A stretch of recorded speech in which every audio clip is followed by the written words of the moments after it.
You have the floor. Thank you, Mr. President.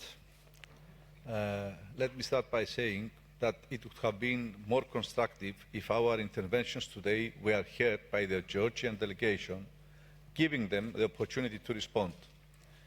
Our position has always been to promote dialogue and inclusivity. Without such engagement, how can we ensure that both statutory organs act in synergy, not unilaterally, when addressing clear violations by a member state? In January, the majority of the Assembly sanctioned the Georgian delegation and challenged their credentials. Despite our assessment that the irregularities of these elections were no different from previous elections, we called for new ones. The delegation then withdrew. My group opposed this approach, warning it would lead to deadlock, which, regrettably, is where we stand now. However, it is important to remember that the October 2, 2024 parliamentary elections in Georgia sparked widespread public unrest.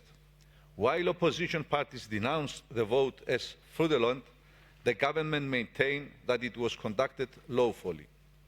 Protests followed, some of which did involve violence. The Ministry of Internal Affairs reported over 100 injured officers and dozens of cases of arson and assault on public buildings. These events are serious, and it is acceptable that they will be investigated and prosecuted within the law. At the same time, credible reports by the Public Defender, Human Rights Watch, and the Council of Europe Commissioner for Human Rights point to disproportionate use of force by police, including beatings, mass arrests, and alleged torture of detainees. Over 400 individuals were detained in connection with these protests, and dozens remain in custody. There is growing concern about politically motivated prosecutions targeting figures such as Mikhail Saakashvili, Nika Gvaravaima, Zurab Jabatidze, Mzia Amaglobelli.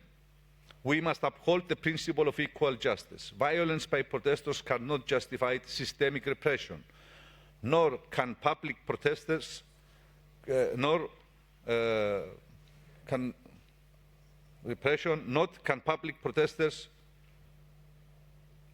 public order concerns excuse violations of Article 5 or 10 of the Convention.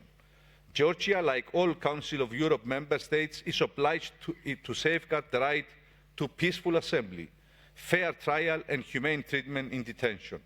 We also note that criticism toward Georgia is at times intensified by geopolitical considerations. The country's current non-alignment posture must not result in unequal scrutiny compared to other member states. Human rights must be upheld universally, but assessed consistently. We therefore call for the immediate release of all individuals held without evidence of violent conduct, access to independent medical care for Mr. Saakashvili, independent investigations into all allegations of abuse, and the repeal of legislation that undermines freedoms of expression and association. Extra time.